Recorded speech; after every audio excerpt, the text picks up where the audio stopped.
Je recommence tout à zéro et je vais vous expliquer comment je m'y prendrai pour investir et aller chercher la retraite anticipée bien avant l'âge légal de départ. Ce ne sera pas la retraite de l'État, mais une retraite par capitalisation basée sur un montant de 1 million d'euros. Largement de quoi générer plus de 4000 euros par mois sans le moindre problème, et surtout sans que je n'ai plus rien à faire. Je garde mes connaissances actuelles bien sûr, mais j'ai soudainement 25 ans et 3000 euros en banque. Une situation qui à mon avis correspond assez bien à la moyenne des Français à cet âge-là. J'ai également une voiture d'occasion pas spécialement glorieuse mais fiable qui ne coûte pas très cher à entretenir ni en assurance et je suis locataire d'un appartement en T2. En termes de revenus, je suis à 2000 euros net, ce qui correspond à la médiane des Français entre 20 et 30 ans, ce qui me permettrait théoriquement d'épargner 340 euros par mois, soit 17% de mes revenus, ce que les Français épargnent eux aussi en moyenne. Les bases sont posées et je vais maintenant vous expliquer ce que je ferai à partir de ce stade, avec toutes les connaissances que j'ai accumulées au fur et à mesure de mon parcours sur YouTube, mais aussi des discussions que j'ai pu avoir avec vous à travers mon programme de coaching individuel toujours très enrichissant. Bien évidemment, la stratégie d'investissement sera parfaitement passive du début à la fin. Investir dans n'importe lequel des actifs que je vais vous présenter est fiscalement optimal et ne nécessite que quelques clics. Donc toute première chose, j'ouvre un PEA et une assurance vie pour prendre date. Ces deux enveloppes offrent des avantages fiscaux significatifs après 5 et 8 ans respectivement, et en les ouvrant au bon endroit, vous n'aurez aucun frais, donc il n'y a aucune raison de se priver. J'ouvrirai également un compte titre, encore une fois gratuit, car j'en aurai besoin pour acheter de la crypto. Mon compte courant et PEA seront chez Boursobank, l'assurance vie chez Linksea Spirit 2 et mon CTO est chez Trade Republic. J'ai déjà récupéré 330 euros avec les liens de parrainage que vous trouverez en description. Les 3000 euros que j'ai déjà en banque iront dans mon épargne de précaution sur livret A et ne bougeront jamais de là. Si mes revenus étaient un poil moins élevés, j'aurais même pu prétendre au livret d'épargne populaire, qui est tout simplement meilleur et disponible chez Bourso. N'hésitez pas à vous renseigner si c'est votre cas. Deuxième étape, je prévois mon plan d'action. Celui-ci consistera à investir ultra agressivement jusqu'à mes 30 ans, jour où je commencerai à me constituer un apport pour acheter une maison 2 ans plus tard. J'utiliserai bien évidemment ma stratégie des 5 paliers, mais on y reviendra. Troisième étape, je budgétise. Investir 340 euros par mois n'est pas suffisant, car je veux du pouvoir d'achat, de la sérénité et des options plus tard dans ma vie. Je veux pouvoir passer du temps avec mes enfants, faire des activités avec eux, partir en vacances, etc. Et j'accepte de me priver maintenant pour me faire 5 fois plus plaisir plus tard, grâce à la magie des intérêts composés et des investissements que je vais faire. Bref, je ferai de la place dans mon budget pour aller chercher 800 euros à investir tous les mois, d'une façon ou d'une autre. Ça peut être de vivre en colocation, ou d'être très intelligent sur les dépenses pour se faire plaisir à moindre coût. Et dans mon cas, ce sera effectivement sur ce troisième paramètre que je vais insister. Je négocie mes contrats d'assurance et d'énergie, je n'achète jamais de vêtements neufs, etc. La liste est longue.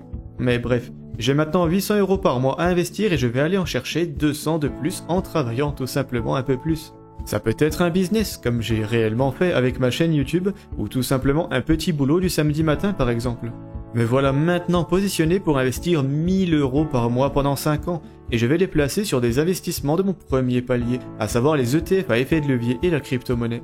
Pendant les 2 prochaines années, j'investirai donc dans le Nasdaq x2, le MSI USA x2 et la crypto en visant une répartition de 33% chacun. La crypto se composant de Bitcoin, d'Ethereum et de Solana à hauteur de 50, 25 et 25% chacun. Des investissements très rentables et très volatiles par la même occasion, et mon portefeuille sera donc très instable dans un premier temps. En plaçant mes billes de cette façon, j'accepte de subir des pertes de moins 40 ou moins 50% en une seule année dans le pire des cas, mais j'accepte surtout de profiter des 30% par an en moyenne que cette stratégie aurait rapporté sur les 10 dernières années, bien que ce ne soit évidemment pas garanti. Mais imaginons que le rendement continue comme ça pendant 2 ans, j'aurai déjà 32 349 euros, dont plus de 8000 euros d'intérêt. Et en laissant traîner ça sans plus rien ajouter de ma poche, j'atteins 2 750 000 euros dans 15 ans seulement. Bon, je vous sors ce chiffre pour rigoler, ne basez pas toute votre stratégie là-dessus, mais c'est pour vous illustrer un peu l'intérêt de commencer aussi agressivement. Même si ces actifs sont 3 fois moins rentables qu'ils l'ont été dans le passé, ça reste très intéressant. Je vais tabler sur un rendement de 12% par an seulement, c'est plus réaliste. J'aurai donc 26 973 euros à 27 ans, et je vais commencer à me calmer un peu sur les actifs risqués. Je suis déjà très satisfait d'avoir 27 000 euros qui travailleront aussi dur pendant aussi longtemps, Mais maintenant, on va doucement commencer à aller chercher de la sécurité en passant au deuxième palier, qui se compose des ETF MSCI World, Emerging Market et Russell 2000. Ça reste des actions, mais ça n'a plus rien à voir avec celles d'avant. On n'est pas juste sur les plus grandes entreprises des États-Unis, il n'y a plus d'effet de levier, et ces 3 ETF cumulent quasiment 4000 entreprises du monde entier, pas seulement 100 ou 500 et quelques comme le 2 ETF x2. Le Nasdaq 100 x2 a perdu 60% en 2022. Le MSCI USA x2 a abandonné 30%, alors que le World Classic n'a chuté que de 10%. Vous voyez donc la différence de volatilité énorme. Tout ça pour dire que je vise une répartition de 70% sur le World, 20% en pays émergents et 10% en Russell 2000. Tout ça pour un rendement de 10% par an en moyenne. Et j'y investirai 1000 € par mois pendant 3 ans, jusqu'à mes 30 ans donc. À ce stade, j'aurai donc 38 592 € investis à 12%, 41 741 € investis à 10%, et l'épargne de précaution qui évolue tranquillement à peu près au rythme de l'inflation, mais on ne la comptera pas. On peut donc arrondir à 80 000 € investis à 11% pour faire plus simple. À partir de là, je n'investirai plus que 200 € par mois jusqu'à la retraite, ce qui me libère 800 € par mois pendant 2 ans pour me constituer l'apport de ma résidence principale.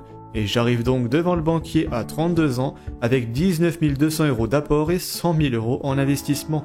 Donc ça devrait bien se passer, surtout si j'achète ce bien immobilier à 2 comme ça devrait logiquement être le cas. Parce que voilà, si je suis toujours célibataire, alors je n'achèterai sans doute même pas de maison. Mais bon, on divague. Résumons rapidement la situation. J'ai 32 ans, 100 000 € qui travaillent à 11% par an, je suis propriétaire, et je dois donc dépenser 800 € par mois dans le crédit, les charges, etc. Et j'ai donc toujours 200 € par mois à investir. Il faut savoir qu'à ce rythme, même si je n'investis plus rien, j'aurai près de 900 000 € dans 20 ans, largement de quoi partir en retraite anticipée à 52 ans. Et si j'investis ces 200 € par mois à 11%, j'aurai alors 1 066 000 €, une différence presque négligeable à ce stade. Il y a donc 2 choses intelligentes à faire avec ces 200 €. Voyons la première qui consiste à les investir beaucoup plus sagement. Encore une fois pour assurer mes arrières et diminuer encore et toujours le niveau de risque de mon portefeuille. Ils iront donc en SCPI pendant 13 ans, de façon à avoir un peu de revenus provenant de l'immobilier, mais toujours de façon complètement passive. Actuellement, je viserai une répartition se composant à 33% de la SCPI Remake Live qu'on trouve dans l'assurance vie Lynx et à Spirit 2, et les autres 66% se composeront moitié-moitié des SCPI Transition Europe et Comet, que vous trouverez chez l'excellent courtier Louvainvest. Je vous glisserai les liens en description, où vous trouverez également un parrainage chez eux ainsi que tous les codes ISIN des ETF dont je vous ai parlé depuis le début. 200 € par mois qui travaillent à 6% sur 13 ans, ça me fait 47 089 €, qui atteindront tranquillement les 71 592 € 7 ans plus tard, soit à mes 52 ans encore une fois. Ce qui veut dire qu'il me reste 200 € par mois pendant 7 ans, qui iront dans un premier temps dans l'or et les obligations, puis dans mes livrets d'épargne vers la fin. On va tabler sur un rendement de 4% par an pour cette somme-là, soit 19 350 €. Si on additionne tout ce que j'ai à 52 ans, ça me fait 984 000 €. Et si je pioche 5% par an là-dedans, j'arrive à 49 200 €, soit une rente mensuelle et éternelle de 4 100 €. Largement de quoi partir en retraite anticipée, même avec l'inflation. Voilà le plan A. Mais on va rembobiner un peu et revenir à 32 ans, alors que je dois décider de quoi faire avec mes 200 €.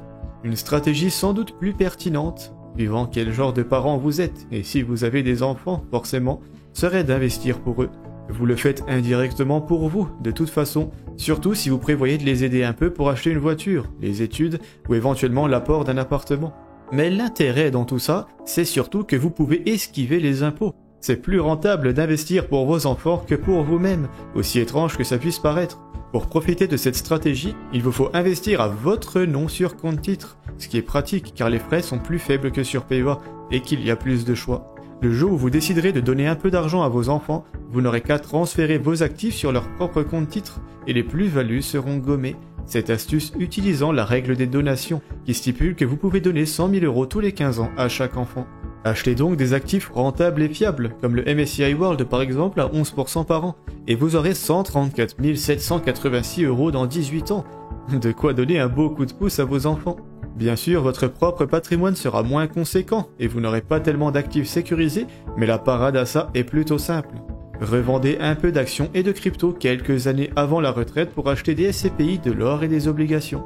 Problème réglé, votre patrimoine est certes un peu moins élevé parce que vous en donnez une partie à vos enfants, mais vous en auriez sans doute de toute façon donné une partie à vos enfants, non?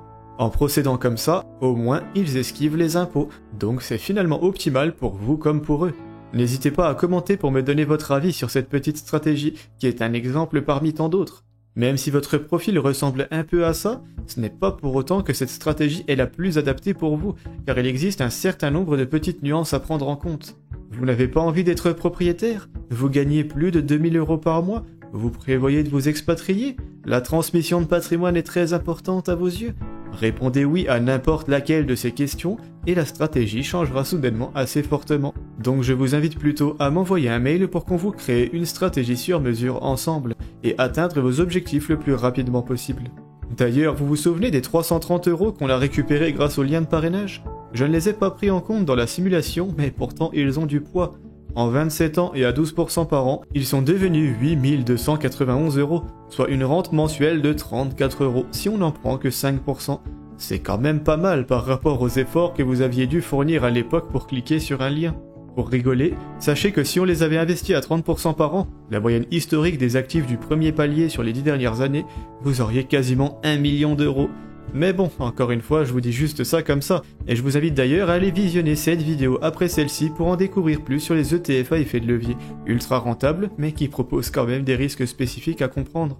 Mais sur ce, ça sera tout pour moi aujourd'hui. Je vous invite à aimer la vidéo si elle vous a été utile, et à vous abonner à la chaîne si mon contenu vous plaît. Ciao!